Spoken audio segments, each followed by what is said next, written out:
noticia Colombia, donde este miércoles 1 de mayo está convocada una nueva jornada de marchas dentro del país, esta vez a favor del gobierno de Gustavo Petro. La que se viene será una nueva semana de movilizaciones, pero esta vez convocadas por el presidente Gustavo Petro con motivo del Día del Trabajador. Este 1 de mayo, según la ministra Susana Muhammad, no será un día de simbolismos, sino de realidades, hablando del trámite de las reformas sociales que propone el gobierno y que han encontrado una fuerte oposición no solo en el legislativo, sino también en las calles. Tradicionalmente han sido esas manifestaciones, esas marchas las que han conquistado los derechos laborales. Y estamos en este momento en la discusión en el Congreso de la reforma pensional y la reforma laboral. Y yo creo que es un momento que necesitamos el apoyo ciudadano para recuperar derechos laborales que hemos perdido. Bogotá será el epicentro de las movilizaciones. Allí fueron convocadas las centrales obreras, profesores, comunidades indígenas y todo aquel que apoye las iniciativas del mandatario. Es un momento de incitar a que todos nos movilicemos con nuestras familias en una movilización alegre y también de contrarrestar. Es un día pedagógico, las mentiras que se han puesto, las campañas de desinformación sobre las reformas, para que también conozcamos de fondo las reformas y las apoyemos. Es una marcha que genera expectativa sobre el apoyo que tendría el gobierno cuando se acerca la mitad de su periodo. Yo creo que no es una competencia, sino que viva la democracia, que viva la manifestación, que viva el activismo en la calle y por lo tanto es un momento pertinente para que nos movilicemos y logremos romperle de verdad la historia en dos. Hace 30 años no hay una reforma laboral, una reforma pensional de fondo.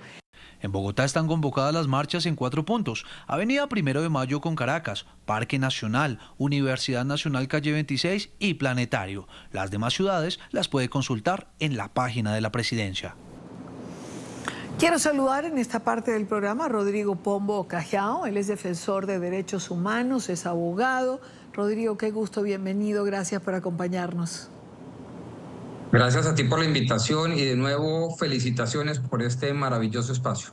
A ver, Rodrigo, venimos de unas marchas opositoras que yo creo que marcaron un hito, es decir, fueron unas marchas multitudinarias.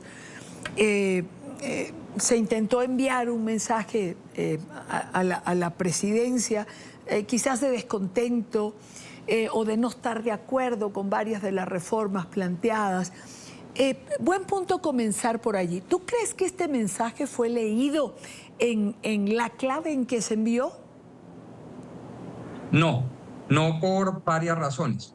La primera, porque estamos en presencia de un momento inédito con un gobierno inédito que adopta medidas absolutamente inéditas de cara a la historia republicana y democrática que durante más de 200 años ha vivido Colombia.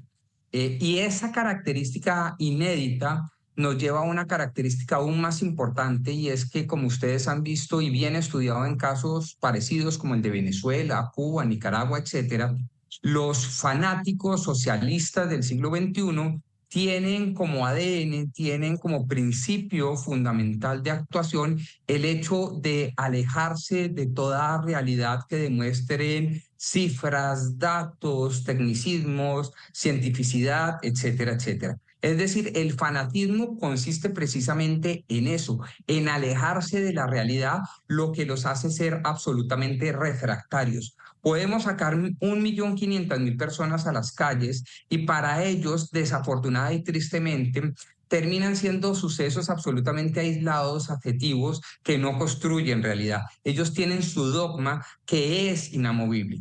Lo segundo, porque todavía están en el poder, tienen mucha plata y con esa plata pueden generar unas contramovilizaciones que traten de reconstruir la narrativa de legitimidad que tanto han perdido en estos 2 años de gobierno. Y lo tercero, porque realmente los movimientos fanáticos de izquierda, los socialistas, los socialdemócratas, pues obedece más a la presión de sus pares internacionales que al poder constituyente primario, que al pueblo, que a la gente. Entonces yo creo que esas 3 razones explican bien por qué el pacto histórico en Colombia y el alto gobierno hacen oídos sordos a todo lo que está pasando en las calles de este país.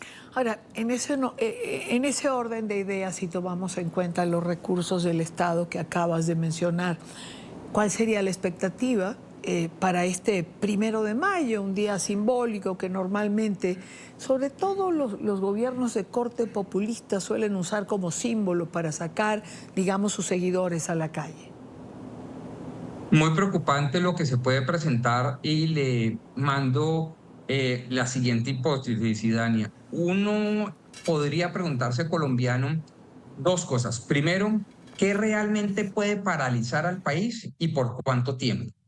Y mi respuesta es, en Colombia básicamente hay cuatro grandes fuerzas que podrían paralizar al país si están bien alimentadas económicamente: los indígenas, los campesinos, lo que llamamos acá en Colombia la primera línea, que son unos jóvenes activistas, criminales, amantes de la violencia y de las vías de hecho, además fuertemente armados, y por último, los camioneros. Gracias a Dios, el movimiento camionero en términos generales se ha alejado del alto gobierno, del gobierno del doctor Gustavo Petro. Nos quedan los indígenas, los campesinos y la primera línea, o los jóvenes fanáticos violentos y criminales. ¿Qué puede llegar a pasar? Que estos señores, estos grupos de presión, estos grupos minoritarios de presión estén fuertemente aceitados, pagados con alta gasolina económica proveniente del gobierno, y asusados por el gobierno y los ministros y los dirigentes políticos, y se tomen el país. Para ponerle un orden de magnitudes, y todo esto no tiene grado de cientificidad ni de datos, pero se los voy a dar, yo calculo que entre 100.000 y 300.000 personas bien organizadas en Colombia, debidamente alimentadas, incluso con recursos y dineros públicos, y sin que tenga el contrapeso de la fuerza pública, pueden paralizar este país, y lo pueden paralizar durante meses.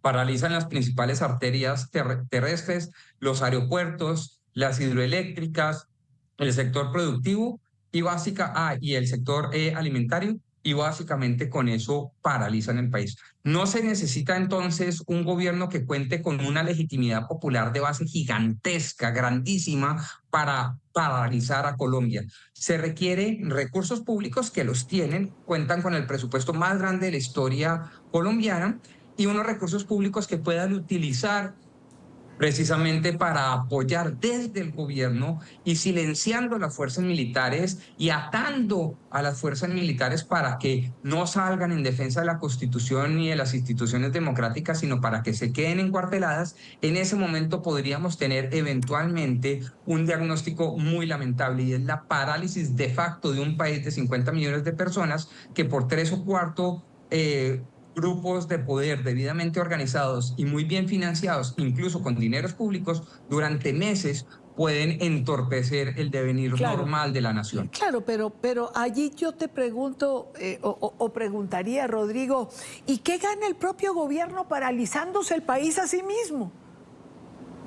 Lo que ganan siempre los gobiernos populistas, fanáticos de izquierda y radicales. Ellos solo ganan en un escenario, y ganan contundentemente en ese escenario, que es el escenario apocalíptico, el escenario de la confrontación permanente, el escenario del bueno y el malo, el rico y el pobre, el elitista y el de abajo, los pequeños y los muchos, los pobres y los ricos. En ese escenario de polarización que se ha estudiado pues de antaño, ya de siglos atrás, pues evidentemente quien funge como el Mesías, el doctor Petro, el Salvador, el único que puede llevar a cabo la luz ante semejante escenario oscuro, taciturno, apocalíptico, es el que termina ganando la contienda política.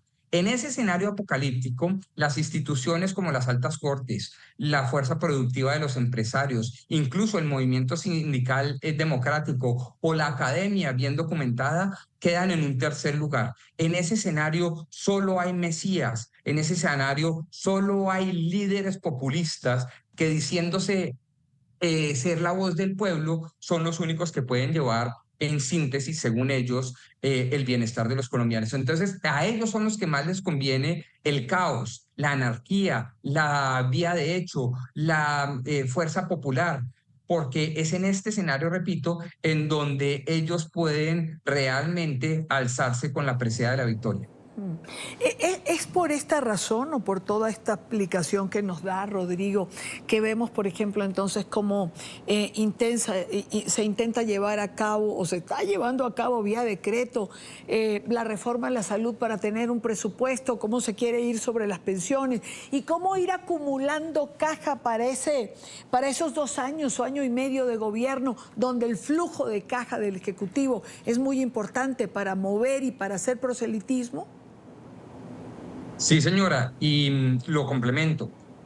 Yo diría que uno podría identificar 4 aspectos muy importantes de este gobierno para producir el caos y alzarse con el poder hegemónico y homogenizador de la sociedad colombiana. El primero, ya lo has dicho tú, legislar por decreto, que no es otra cosa que decir, si el Congreso no me apoya las reformas, yo apoyándome en la morosidad judicial, porque los jueces en Colombia, como en el resto de Latinoamérica, se demoran mucho en decidir, pues entonces voy produciendo decretos a diestra y siniestra, y mientras que me los declaran inconstitucionales, yo de facto aplico mis reformas. Eso ha venido pasando, por ejemplo, y lo más importante, en el sector minero energético. Colombia fundamentalmente es un país de mineros y de petroleros.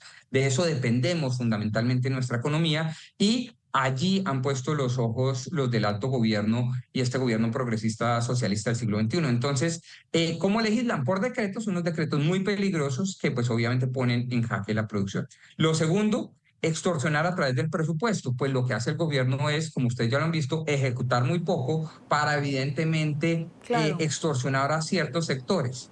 Lo tercero, el poder de policía, que es la expropiación, inspección, control y vigilancia, lo que usted acabó de decir, cogemos la salud y expropiamos, de hecho, diciendo que vamos a revisar la operación de una empresa prestadora de salud, etcétera, etcétera, y pues se quedan con el manejo efectivo de ese sector. Y por último, ya lo he dicho, el levantamiento popular.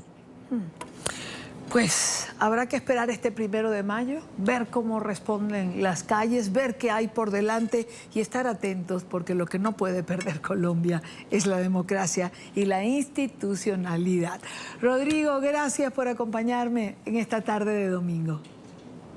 No, gracias a ustedes y que sigan trabajando por la libertad de prensa que harto se necesita en la región. Muchas gracias. Así será. Buena tarde, Rodrigo Pombo.